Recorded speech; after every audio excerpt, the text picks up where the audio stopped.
요즘 음식점 앞에 이런 글귀가 써 있대요. 교회 다니는 사람 출입 금지. 왜 그런지 아시겠죠? 요즘 교회를 중심으로 해서 코로나가 이렇게 확진되다 보니까 교인들 오지 말라고 참 너무 슬픈 일들이 지금 벌어지고 있어요. 교회 다닌다고 말하기가 참 힘들 정도로 교회가 교회다운 모습을 보여주지 못하고, 교회가 세상 사람들에게 손가락질 당할 뿐만 아니라 이단보다 더하다고 하는, 신천지보다 더하다고 하는 그런 얘기를 들을 정도로 그렇게 참 교회 위상이 추락되었어요. 그 한가운데 우리가 잘 아는, 이름 많이 들었던 사람이 있지요. 정광훈 씨라고 하는 사람. 글쎄요, 목사라고 이름 붙이기도 참 부끄러운,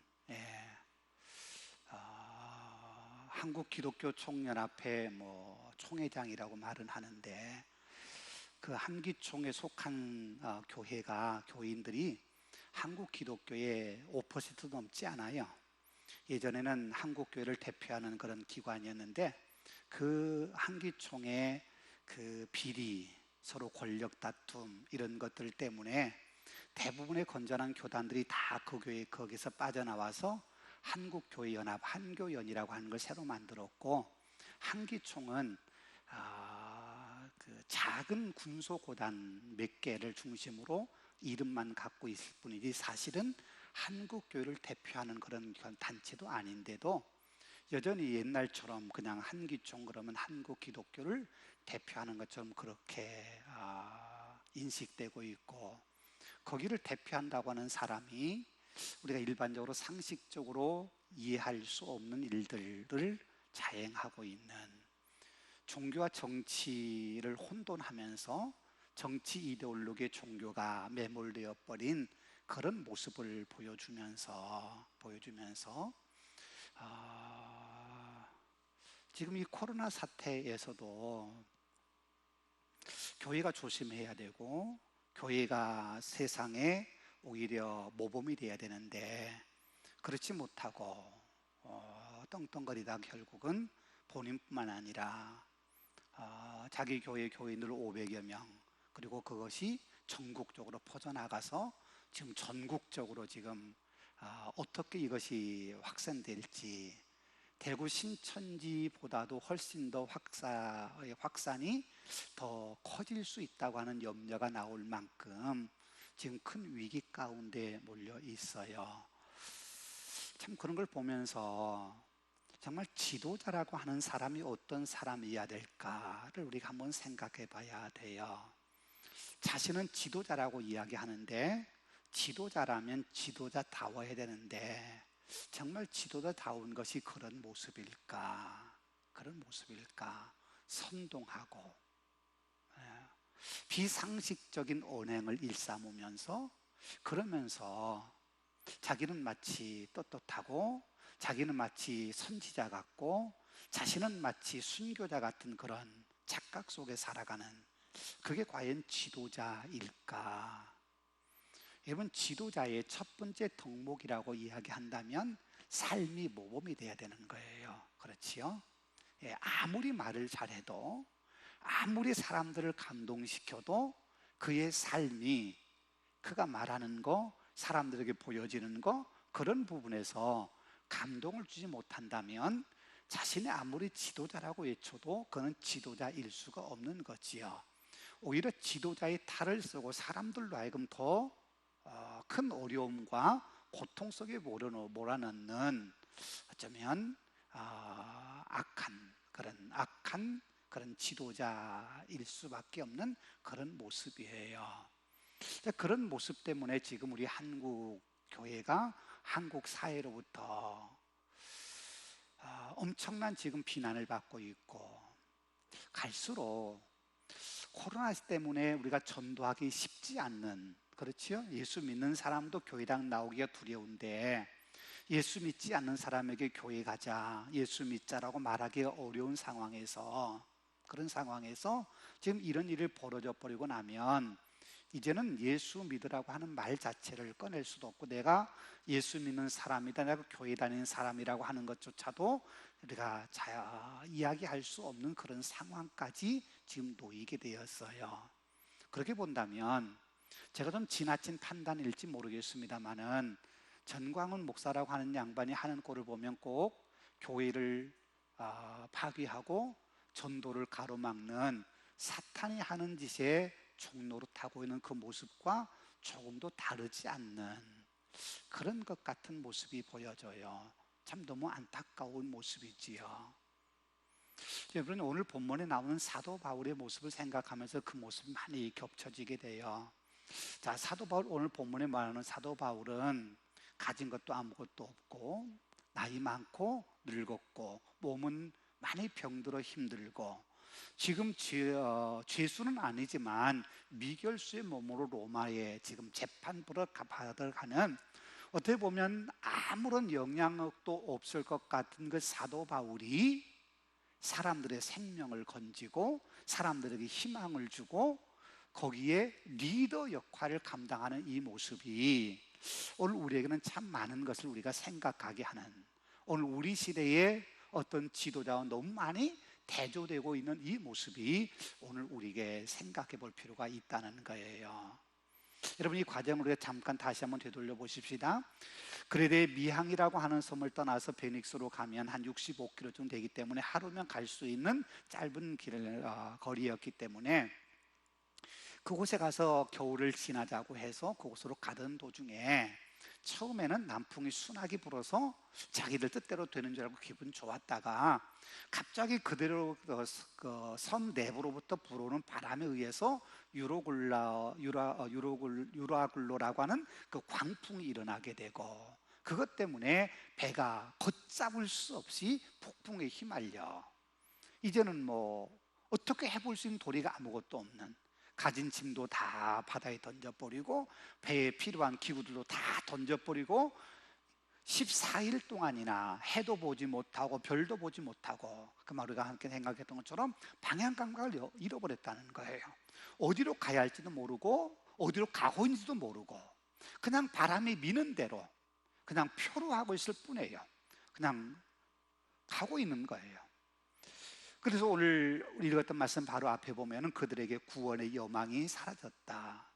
구원의 여망이 사라졌다. 더 이상 살아날 가망성조차 없어져 버렸고 14일 동안 아무것도 먹지 못하는 그런 상황에 놓이게 되었다. 그때 사도 바울이 하나님의 말씀 음성을 듣고 그들 가운데 서서 이렇게 이야기하죠. 여러분 걱정하지 마십시오. 여러분 안심하십시오. 여러분 기뻐하십시오. 어젯밤에 하나님께서 내게 말씀 주셨는데 우리 가운데 어느 누구도 목숨을 잃지 않을 겁니다. 걱정하지 마십시오. 그렇게 이야기를 해줘요. 그러면서 나는 내게 말씀하신 하나님의 말씀을 내가 믿는다. 내게 말씀하신 하나님을 나는 믿는다.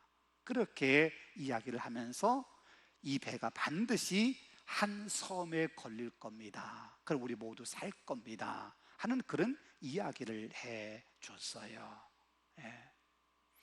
이 지도자가 낙심되어 있는 상황에서 그 배에 타고 있는 모든 사람들 구원의 여망이 없는 그런 상황에서 희망을 주고, 그리고는 한 섬에 걸릴 거다 그렇게 이야기를 해줬어요. 그리고 사도 바울이 이야기한 대로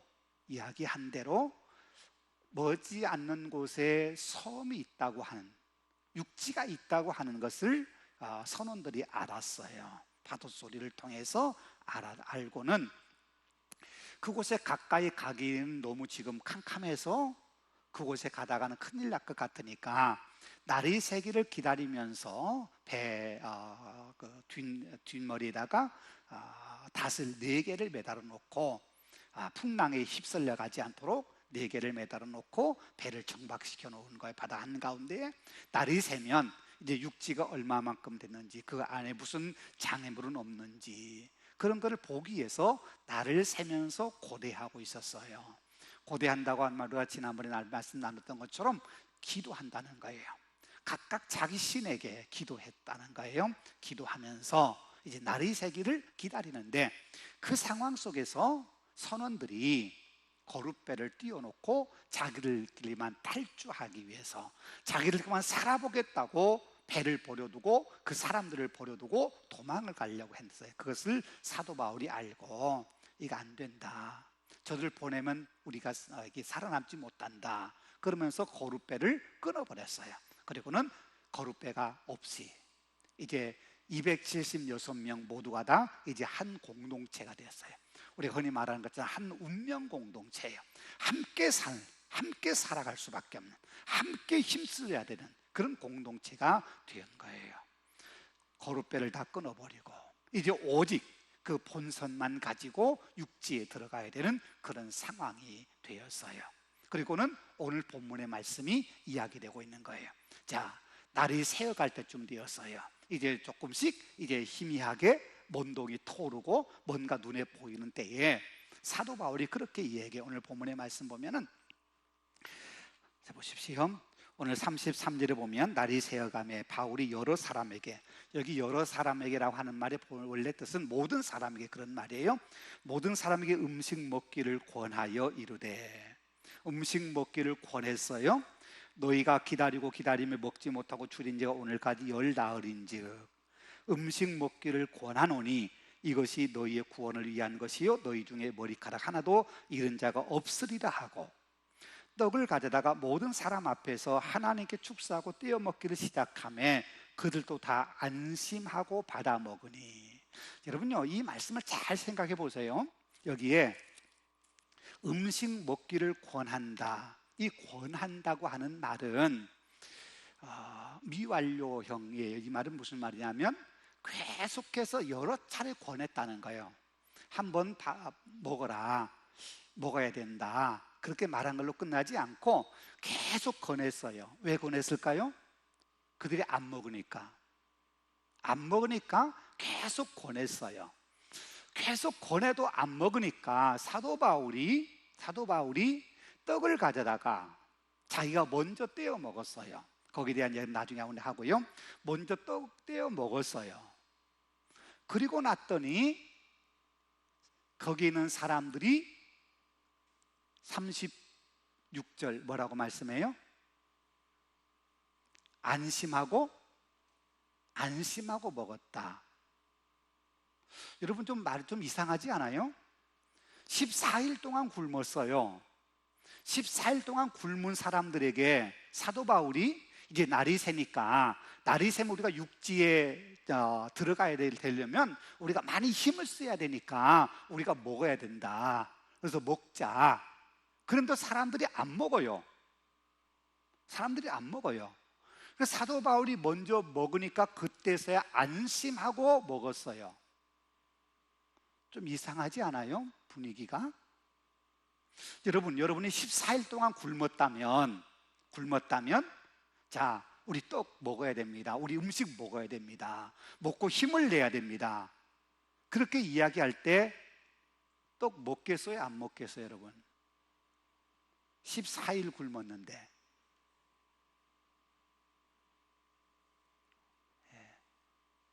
자,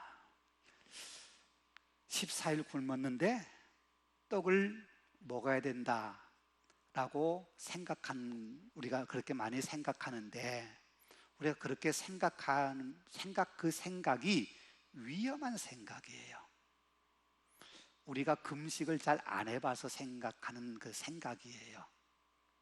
여러분요, 금식하는 사람들, 어떤 사람은 40일 금식한다고 하기도 하고 그러는데, 최소한 일주일 이상 금식하는 사람들은 반드시 금식 전에 음식을 조절해야 돼요. 음식을 먹는데 금식할 시간에 맞춰서 부드러운 음식을 먹다가 금식을 시작해야 되고, 금식이 끝나면 부드러운 음식을 먹기를 시작해요. 그래서 위를 달래주는 거예요. 왜냐하면 단단한 음식을 먹고 금식에 바로 들어가면 그 다음부터 음식이 위에 들어오지 않으면 위가 활동을 멈춰버려요. 그러면 그 단단한 음식이 완전히 쏟아지지 않고 배 안에 내게 남아있으면 그게 굉장한 통증을 일으켜요. 마찬가지로 금식을 마친 다음에도 부드러운 음식으로 배를 다스리면서 음식을 조절해야 되지, 바로 우리가 일반적으로 식사하는 것처럼 식사를 해버리면 위가 꼬이는 거예요. 위가 꼬이는 거예요. 여러분, 환장한단 말 아시죠? 환장한단 말이 뭔 말이에요? 장이 뒤집힌다는 거예요. 뒤집을 장. 장이 확 꼬여가지고 뒤집어지는 거예요. 그러니까 음식을 오랫동안 안 먹다가 갑자기 음식이 많이 먹거나 또는 단단한 음식이 들어오면은 위가 이게 감당이 안 돼서 이게 확 위가 뒤집어져 버리는 거예요. 그래서 그러니까 그만큼 아프다는 거예요. 환장한다는 것이. 그러니까 14일 동안 아무것도 먹지 못한 사람들에게 자, 떡을 먹어라, 음식을 먹어라, 이렇게 얘기하는 것은, 이것은 이해될 수 없는 얘기예요. 그러니까 14일 동안 굶어본 그 사람들이 떡을 먹으라고 그러니까 조금 먹다가 더 큰일 나는데, 그래서 아무도 안 먹는 거예요. 근데 사도 바울이 권해도 안 먹어요. 그러니까 사도 바울이 먼저 자기가 먹는 시범을 보이는 거예요. 자, 이 상황에서 먹으면 큰일 날 수 있는데 사도 바울이 자기가 먼저 떡을 먹고, 그러고 사람들이 보니까 사도 바울이 떡을 먹어도 괜찮거든요. 그러니까 안심하고 받아 먹었다. 그래서 안심하고 받아 먹은 거예요. 단순히 우리가 뭐 한 끼, 두 끼 굶고 하루 이틀 굶고 배가 고파서 음식을 먹는다면 문제가 안 돼요. 그런데 14일 동안 굶었기 때문에 그 선원들이나 거기 있는 사람들도 다 알아요. 이런 경험, 이렇게 유로글로처럼 그렇게 엄청난 태풍은 아니라 할지라도 이런 힘든 과정을 그들도 다 겪어봤고, 그러면서 굶어본 적도 있고, 그런 걸 그들은 다 경험했기 때문에 14일 동안이나 굶주린 아무것도 먹지 못한 상태에서 갑자기 음식을 먹는다고 하는 건 이건 큰일 날 일이기 때문에 그들이 음식을 안 먹었던 거예요. 근데 사도 바울은 그걸 먹었어요. 그러니까 그들이 다 안심하고 먹었고, 그 배에 있는 사람이 276명이었다. 그게 오늘 본문 우리가 읽었던 말씀이에요. 자, 여러분요, 오늘 본문에서 우리가 주의 깊게 봐야 될 게 세 대목이에요. 첫 번째는 음식을 먹었다고 하는 말, 이 말에 대한 이야기를 우리가 한번 생각해 봐야 되고, 두 번째는 사도 바울이 그들 앞에서 떡을 먹는 시범을 보이는 태도에 대해서 우리가 한번 생각을 해봐야 되고, 또 하나는 거기에 있는 사람이, 배에 탄 사람이 276명이었다고 하는 이 말에 대해서 우리가 한번 생각을 해봐야 돼요. 세 가지를 우리가 오늘 한번 생각해 볼 거예요. 자, 첫 번째는 사도 바울이 떡을 먹었다, 또 먹기를 권했다 하는 이 말, 우리가 한번 잘 생각해 봐야 돼요. 이 오늘 본문에 먹는다고 하는 말이 4번 나와요. 33절, 34절, 35절, 36절 4번 나와요. 33절과 34절 말씀은 같은 단어예요. 근데 35절 말씀 다르고 36절 말씀 달라요. 무슨 말이냐면 이 쓰는 동사가 다르다는 거예요. 먹는다고, 우리말로는 먹는다고 하는 말이지만 이 동사가 다르다는 거예요. 33절, 34절 사도 바울이 떡 먹기를 권했다라고 하는 이 말은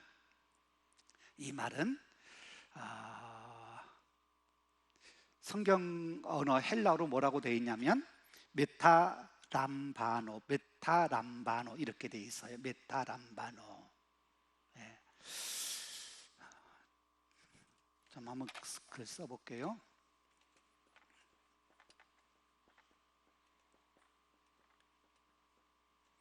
메타람바노, 이게 33절 34절이에요. 그 다음에 35절 말씀은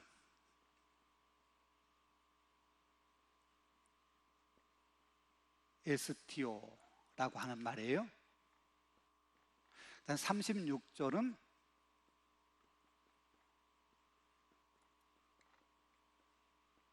프로스 남바노 이런 말이에요. 자, 메타 람바노, 프로스 남바노 좀 비슷한 거 있지요? 뒷부분이 앞에 메타라고 하는 말, 프로스라고 하는 말은 전치사 같이 이렇게 함께 붙여서 쓰는 단어예요. 이 남바노라고 하는 단어의 이름가 라본이라는 동사예요. 라본이라는 동사의 과거 미완료형이 람바노라고 하는 말인데, 라본이라고 하는 말에 위에는 메타라고 하는 말을 붙였고 36절에서는 프로스라고 하는 단어를 붙였어요. 메타라고 하는 말은 함께 그런 말이에요. 그러니까 함께 먹다. 프로스라고 하는 것은 무엇을 향하여, 무엇을 위하여 그런 말이에요. 그러니까 무슨 목적을 위해서 먹는다 그런 말이에요. 목적을 위해서 먹는다 그런 말이에요. 그 다음에 에스티오라고 하는 말은 그냥 자기 혼자 이렇게 먹는 것을 이야기할 때, 이 에스티오 일반적으로 식사할 때 그때 에스티오라고 하는 말을 써요. 자, 우리가 주의 있게 봐야 될 건 뭐냐면 이 메타 람바노, 프로스 남바노라고 하는 이 두 단어예요. 오늘 본문 이 단어가 성경에, 신약 성경에 이렇게 쓰는 단어가 사실 많지 않아요. 라본이라고 하는 단어를 쓰는 경우는 종종 있어요. 잠시 후에 다시 보겠습니다만은, 이 말은 무슨 말이냐면, 사도 바울이 거기 있는 사람들에게 자, 우리 함께 먹자라고 33절 34절에서 권면을 했어요. 우리 함께 먹자, 함께 먹자. 그래도 사람들이 안 먹어요. 그러니까 35절에서 사도 바울이 자기 혼자 먹었어요. 이것은 그냥 먹는 것 외에 아무런 의미가 없어요. 근데 36절에서는 프로스 남바노라고 되어 있어요. 이것은 뭔가 목적을 가지고 먹었어요. 무슨 목적일까요? 살아남기 위한 거예요. 오늘 말씀에 그렇게 얘기하죠. 35절, 34절 말씀 보면은 음식 먹기를 권하니 이것이 너희의 구원을 위하는 것이요, 너희의 구원을 위한 것이요. 그러니까 살기 위해서, 구원을 위해서 먹었다. 그것이 36절의 말씀에 프로스 남바노라고 하는 단어예요. 자, 여러분요, 이 단어가 뜻이 가리키는 의미가 뭐냐면, 이것은 단순히 배가 고파서 먹는다고 하는 걸 의미하는 것은 아니라는 거예요. 배가 고파 14일 동안 굶었기 때문에, 그래서 배가 고파서 그냥 먹는 그걸 의미하는 게 아니고, 이렇게 메타 람바노, 프로스 남바노, 이 남바노, 라본이라고 하는 이 단어를 사용해 쓰는 것은 이건 굉장히 중요한 의미가 있어요. 여러분 사도행전 9장에서 말씀을 나눌 때 제가 그 말씀 한번 들었는데 여러분 기억나실지 모르겠어요. 사울이라고 하는 청년이 다메섹에 예수 믿는 사람 잡으러 갔다가 가던 도중에 부활하신 주님 만났잖아요. 부활하신 주님 만나고 앞을 보지 못하고 3일 동안 아무것도 먹지 못했어요. 그때 아나니아라는 선자를 주님께서 보내셔서 사도 바울에게 안수하고, 그리고는 먹게 했어요. 사도 바울로 하여금 먹게 했어요. 그때 사도 바울이 음식을 먹음에 강건하여지니라 그렇게 말씀해요. 음식을 먹었을 때, 그때 먹음에 하는 이 말이 라본이라고 하는 말이에요. 근데 이 라본이라고 하는 말은 그냥 음식을 단순히 먹는 걸 의미하는 것이 아니라 그 음식을 먹으면서 생명력이 회복되는 거예요. 이걸 조금 더 이야기하면 구원의 역사가 일어나는 거, 새 생명의 역사가 일어나는 거, 이런 의미의 뜻을 사용할 때 라본이라고 하는 단어를 주로 써요. 그러니까 음식을 단순히 배가 고파 먹는 것이 아니라 그 음식을 먹음으로 해서 엄청난 결과가 일어나는 것을 이야기할 때 라본이라는 단어를 쓰는 거예요. 누가가 이 라본이라는 단어를 또 한 번 쓴 적이 어디 있냐면 누가복음 24장에 나와요. 24장에 보면 엠마오로 가는 두 제자 이야기가 나오거든요. 예루살렘에서 예수님이 십자가 죽으신 것에 너무 큰 절망감을 느끼고 엠마오로 가던 두 제자에게 예수님이 나타나셔가지고 함께 말씀을 나누는데 예수님을 모르고 갔어요. 그리고 목적지까지 도달하고 예수님은 더 가려가는 것 자체 했는데 그들은 거기 머물자, 함께 머물자. 그래서 예수님을 붙잡아서, 예수님인지는 모르고 우리가 여기서 하룻밤 지내자, 더 머물다 가자, 날이 어두웠으니 가기 힘들다. 그래서 함께 머물고, 그래서 그들이 저녁 식사할 때에 예수님께서 떡을 들어서 축사하시고 떼어 먹었어요. 그때 그들의 눈이 밝아져서 아, 이분이 예수님이구나 하고 깨달았어요. 그때 예수님이 떡을 떼어 먹었다, 떡을 드셨다 할 때 쓰는 단어가 라본이라고 하는 단어예요. 예수님이 떡을 그때 떼어 드신 것은 물론 예수님 당신이 드신 건 아니긴 하지만 이것은 제자들로 하여금 그들의 눈이 떠져서 생명의 주, 부활의 주님을 볼 수 있게 만드는 사건이었다는 거예요. 그런 놀라운 역사, 변화의 역사가 일어날 때 쓰는 단어, 그 먹음으로 해서 엄청난 변화 역사가 일어날 때 그때 쓰는 단어가 라본이라고 하는 단어예요. 그러니까 사도 바울이 여러분 떡을 먹어야 됩니다, 먹기를 권했다라고 이야기할 때 메타람바노라고 하는 말을 할 때도 이것은 단순히 먹고 기운 차려라 이 정도의 의미가 아니었다는, 사도 바울의 본래 마음은 더 깊은 의미가 있었다는 거예요. 그게 뭘까요? 거기서 그 다음에 이야기한 것처럼 이것이 너희가 이거 먹어야 이것이 구원을 위한 거다. 물론 그 구원이 생명을 얻는 거, 목숨을 얻는 거, 바다에서 빠져 죽지 않는 걸 말할 수 있지만 좀 더 포괄적으로 말하는 구원이라고 하는 것은 결국은 생명, 영원한 생명, 예수 그리스도를 통한 생명, 이것까지 사도 바울이 암시하고 있는 말씀이라고 하는 거예요. 그리고 그들이 그 구원을 위해서 먹었다라고 하는 이 말이에요. 구원을 위해서 먹었다고 하는 것은 자기들은 그냥 우리가 살기 위해서 먹었다 이렇게 생각할지 모르지만 그 광경을 지켜보고 있는 누가, 사도행전을 기록한 누가의 입장에서 보면 이건 단순히 그들이 살기 위해서 먹는 것이 아니라 그들이 예수 그리스도의 구원을 향해서 한 걸음 나아가고 있는 모습을 누가는 그 광경을 보면서 느꼈다는 거예요. 그래서 람바노 프로스 람바노라고 하는 단어를 써서 그때 당시의 상황을 설명을 해주고 있는 거예요. 그러니까 사도 바울이 지금 보십시오, 사도 바울이 그 배에 지금 지도자가 됐잖아요.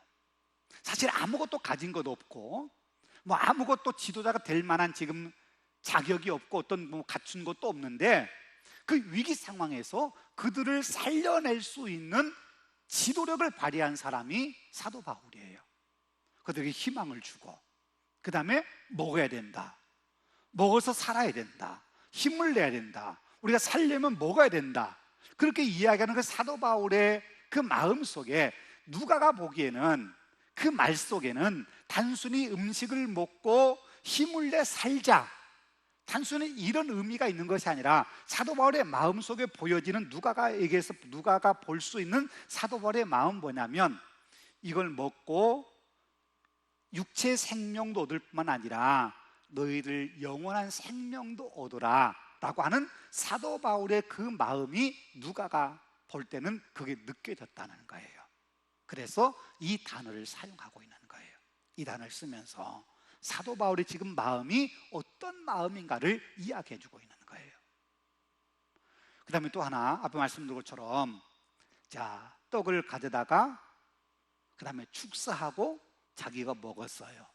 축사라고 하는 게 예수님이 뭐 성만 찬양한 것처럼 그런 의미는 아니겠지만은 하나님께 감사하는 거예요. 하나님께 감사하고 떡을 자기가 먼저 먹었어요. 네. 자, 지금 많은 사람들이 사도 바울을 지켜보고 있어요.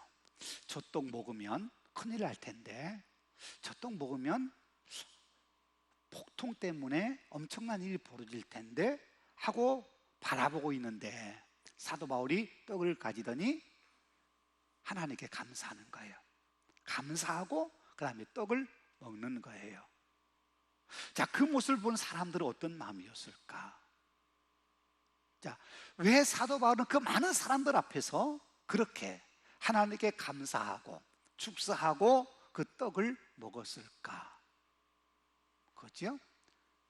나는 내가 믿는 하나님, 앞에도 말씀드린 것처럼 나에게 구원을 약속하신 하나님, 나는 그 하나님을 믿는다. 말씀하신 대로 되어지리라고 나는 믿는다. 사도 바울의 믿음을 지금 사람들에게 분명하게 보여주고 있는 거예요. 예. 여러분요, 이게 참 저는 중요하다고 생각을 해요. 말씀드린 것처럼 오늘 우리 시대에 예수 믿는다고 이야기하는 게 참 쉽지 않은 시대예요. 특별히 젊은이들 사이는 더 많이 그래요. 젊은이들 사이에서는 내가 예수 믿는 사람이다 라고 이야기하고 다닌다고 하는 게 참 어려운 시대예요.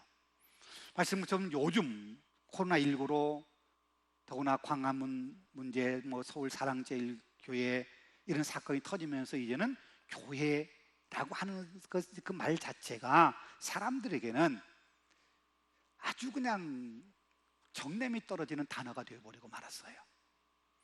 그럴지라도 우리는 위축되는 삶이 아니라 내 작은 삶의 영역 속에서 내가 예수 믿는 사람, 나는 바른 신앙을 갖고 살아가는 사람이라고 하는 것을 당당하게 보여줄 수 있는 그런 삶을 우리가 살아가야 되지요. 사람들이 비난하고 욕한다고 해서 내가 움츠러들고 내가 예수 믿는 사람이라고 하는 걸 내가 감추고 살아가는 것이 아니라 그들이 손가락질하지 못하도록 우리의 선한 모습, 착한 모습을 사람들에게 보여줘야 되는 거예요. 그게 오늘 우리가 해야 될 모습이에요. 그것이 마스크 안 쓰고 다니면 안 써도 나는 코로나 안 걸려, 그렇게 헛된 자만심에 빠지는 것이 아니라 우리가 정직하게, 바르게, 상식에 맞게 우리가 바르게 살아가고 우리가 바르게 이렇게 우리가 하고 있다고 하는 걸 사람들에게 보여줄 수 있는, 우리 이렇게 참 열심히 하고 있어, 우리 이렇게 참 잘하고 있어 라고 하는 것을 보여줄 수 있는 그런 모습이 우리에게 있어야 되지 않는 거예요. 예수님께서 하는 말씀으로 이야기한다면 너희는 세상의 소금이다, 너희는 세상의 빛이다, 산 위에는 동네가 숨기지 못할 거다, 너희 착한 행실을 보고 하늘에 계신 너희 아버지께 영광을 돌리게 해라. 그런 모습이, 그런 삶의 모습이 오늘 우리에게 있어야 되는 그런 모습을 보여주면서 당당하게 보여줄 수 있는 그런 삶을 우리가 살아가야 되지 않겠느냐는 거예요. 아무리 사람들이 기독교에 대해서 혐오감을 갖고 안 좋게 생각하고 여러 가지 비난의 말을 한다 하더라도 교회는 교회다운 모습을 간직하면, 예수 믿는 사람이 예수 믿는 사람다운 모습을 간직하면 세상은요, 지금은 그렇게 생각하지 못해도 어느 순간에 우리에 대한 바른 생각을 갖게 될 거예요. 교회를 교회로 인정하고 교인을 교인으로 인정할 거예요. 자꾸만 우리가 우리의 잘못된 생각에, 또 더 나가서 우리의 이기적인 욕심 때문에, 우리 욕망을 채우려고 하는 그런 마음들 때문에 우리가 신앙인답게 살지 못하다 보니까 세상 사람들이 자꾸만 우리를 손가락질하고 욕하는 거지. 우리가 예수님 닮은 삶을 살아간다면, 예수님처럼 삶을 살아간다면 왜 세상이 우리를 욕하겠습니까? 그렇지 않겠어요? 그런 의미에서 본다면 사도 바울이 예수님이 성만찬 때 했었던 것처럼 떡을 가져다가 축사하고 그리고 떼어 먹었다, 이 모습이 우리가 언뜻 예수님을 생각나게 한다면 우리의 모습 속에 예수님이 생각나게, 예수님을 보여줄 수 있고, 아, 예수님 닮는 것 같다라고 세상 사람들이 인정해 줄 수 있는 그런 삶을 우리가 살아가야지 않겠느냐는 거예요. 지금 누가가 끊임없이 사도 바울의 모습을 기록하면서, 그 모습을 지금 사도행전에 기록하면서 누가는 아마 사도 바울에서 그 모습 생각했을 거예요. 예수 믿는 사람의 모습, 예수님 닮아가는 그리스도인의 모습을 사도 바울에게서 보고 있는 거예요. 그 위기 상황 속에서 사도 바울은 14일 동안 아무것도 먹지 못한, 단한지 먹지 못한 그때 사도 바울은 뭘 먹었겠어요? 똑같이 굶었어요. 똑같이 힘들지요. 똑같이 어려움에 빠졌고, 똑같이 힘들고 구원의 여망이 사라지는 그 절망적인 상황에 똑같이 놓여 있어요. 근데 사도 바울이 다른 게 하나 있다면 그건 뭐냐면 사도 바울에게는 하나님의 약속이 있다는 거예요. 그리고 사도 바울은 그 약속을 믿었다는 거지요. 그게 사도 바울로 하여금 그들과 다르게 생각하고 다르게 행동하게 만드는 힘이 되었다는 거예요. 여러분, 오늘 우리도 마찬가지예요. 우리가 뭐 남들보다 더 많이 가졌거나 남들보다 뭐 남들 앞에 내설 만한 뭔가 있기 때문에, 자, 봐, 이렇게 힘든 코로나 시대지만, 이 힘든 때이지만 나를 잘 봐, 나는 이길 수 있어. 우리가 다른 어떤 걸 가졌기 때문이 아니라 우리는 단 한 가지, 우리는 하나님의 약속, 하나님을 믿는 믿음, 이 믿음 때문에 아무리 절망적인 상황에서도 하나님이 함께 하시니까, 하나님 우리를 도와주실 거니까, 그때가 언제인지 몰라요. 코로나가 언제 끝날지 몰라요. 그러나 하나님이 우리와 함께 하시고 우리를 지켜줄 거라고 하는 우리가 믿기 때문에 그 하나님의 약속이 이루어질 그날까지 우리가 바른 믿음을 가지고 실망하지 않고 한 걸음 한 걸음 그날을 향해서, 구원의 날을 향해서 우리가 한 걸음 한 걸음 나가고 있는 거지요. 그걸 보여주는 거예요. 담담하게, 당당하게 보여주는 거지요. 믿음의 사람은 이렇게 사는 거야. 믿음의 사람답게 산다고 하는 게 바로 이런 거야 라고 하는 걸 보여준다는 거지요. 자, 그런 모습을 보여주고 있는 것이 바로 그 다음에 나오는 거예요. 그 다음에 나온 말이 거기 있는 37절이에요 37절. 배에 있는 우리의 수는 전부 276명이더라.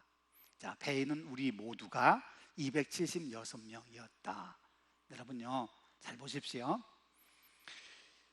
누가가 이걸 지금 기록하고 있는데 276명이라고 하는 걸 누가가 어떻게 알았을까요? 언제 그 숫자를 셌을까요? 자, 무라에서 사람들이 배를 알렉산드리아로 배를 갈아타고 출항했을 때 누가가 그 앞에 서가지고 사람들 타고 있는 모습을 보고 하나, 둘, 셋, 넷 하고 276명이라고 셌을까요? 아니면 해도 보이지 않고 달도 하나, 별도 하나 보이지 않는 그 캄캄해서 그 광풍에 의해서 배가 막 휘몰아쳐 떠돌아다닐 때, 그때 누가가 276명을 셌을까요? 아니겠죠? 언제 셌을까요? 떡을 먹고 있을 때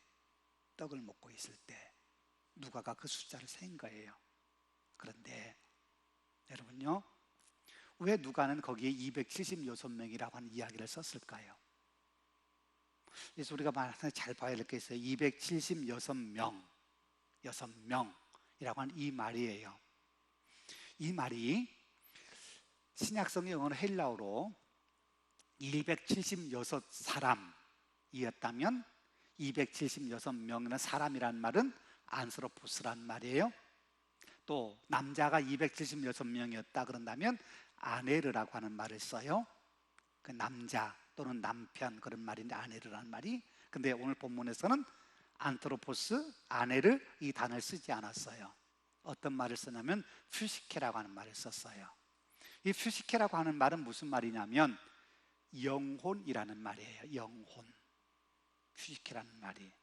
지금 누가가 거기서 떡을 먹고 있는 사람의 숫자를 세는데 뭐라고 셌냐면은 한 사람, 두 사람, 세 사람 이렇게 센 게 아니고 우리말로 한다면 한 영혼, 두 영혼, 세 영혼 이렇게 해서 276영혼이구나 이렇게 셌다는 거예요. 그럼 뭔가 좀 감이 다르지 않아요? 그렇죠? 자, 276명, 남자만 276명 이렇게 이야기하는 것과 276영혼, 영혼이 276이나 돼. 이 말은 다른 말이에요.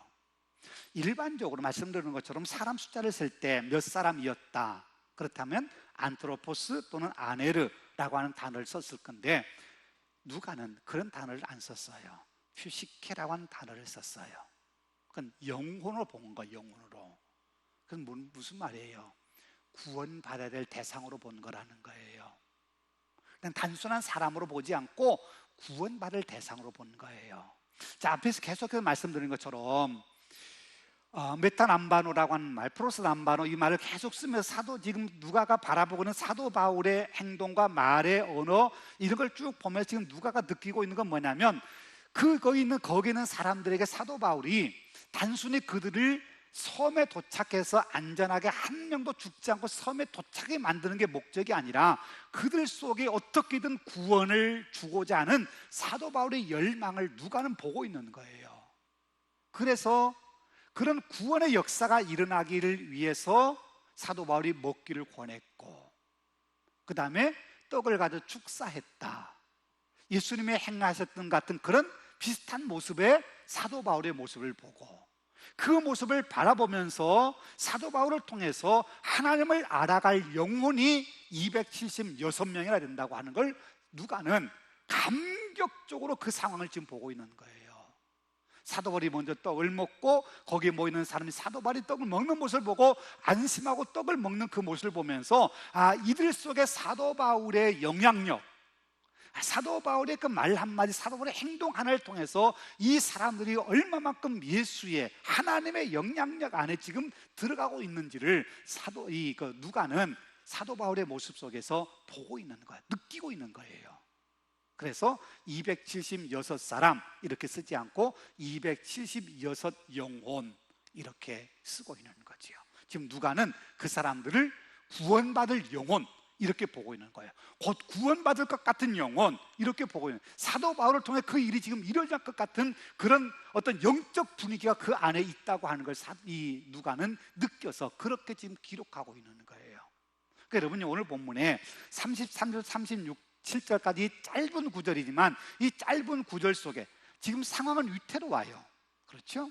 계속 지금 바람 불어오고 이제 날이 새서 육지가 보이고 곧 육지로 가게 되겠지만은 14일 동안 굶주리고 14일 동안 구원의 여망에 살아가면서 정말 모든 사람이 절망하고 있는 이 상황 속에서 새벽에 동이 트고 있는 이 상황이 단순히 해가 떠오르는 그 상황이 아니라 구원의 여망이 이루어지고 있는, 하나님의 구원의 역사가 일어날 것만 같은 영적 감각이 이 누가에게 일어나고 있고, 그렇게 누가가 느끼고 그렇게 보았다는 거예요. 예. 사도 바울도 그렇거니와 누가도 그렇고요. 예. 여러분 그게 지금 이 배 안에서 276명이라고 하는 배에 타고 있는 사람들 사이에 지금 일어나고 있는 영적 변화가 지금 눈에 감지되고 있다는 거예요. 그래서 사도 바울은 함께 먹다고 하는 이 말은 취하다 그런 말이에요. 무엇을 위해 취하다? 떡을 먹는데 그냥 먹는 게 아니라 목적을 가지고 그 떡을 먹는 거예요. 구원이라고 하는 사도 바울의 마음속 기도의 목적 가지고, 누가는 그런 상황의 모습을 보면서 한 영혼이 구원받을 것 같은 그런 희망을 가지고 한 사람 한 사람을 세어보는 거예요. 여러분요, 거기 있는 나머지 다른 사람들, 사도 바울 일행을 제외하고 나머지 사람들은 그런 걸 못 느꼈겠지요. 그런데 믿음을 가지고 믿음의 눈으로 현장을 바라보고 있는 사도 바울과 누가는 다른 사람이 보지 못하는 영적 변화가 그들 가운데 일어나고 있는, 뭔가 그들 가운데 놀라운 역사가 일어날 것만 같은 그런 기운을 느끼게 되고 그렇게 만들어가고 있는 그 상황이 오늘 본문의 상황이라는 거예요.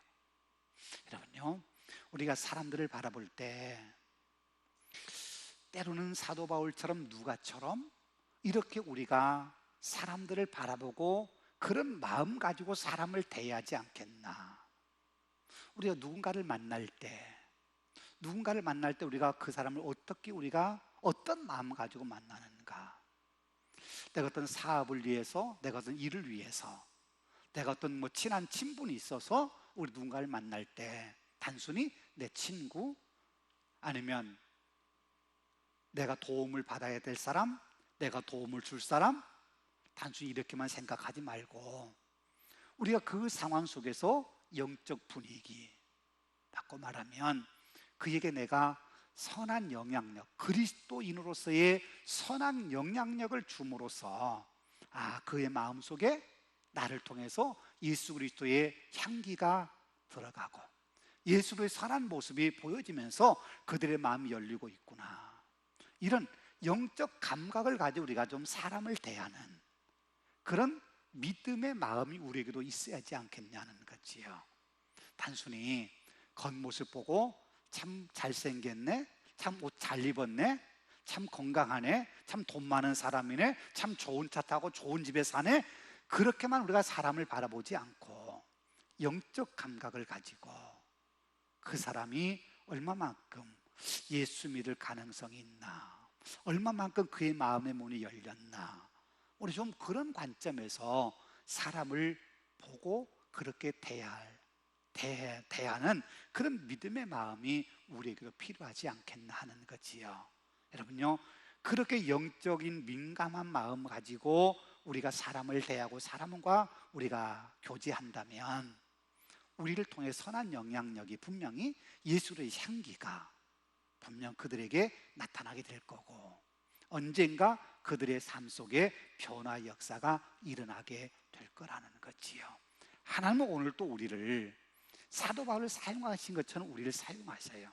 말씀드린 것처럼 사도 바울, 우리가 생각할 때는 거창한 사람이고 참 훌륭한 믿음의 사람이지만 당시 모습을 생각해 보십시오. 나이도 많지요, 병도 오랫동안 큰 병을 안고 많은 병을 앓고 있지요.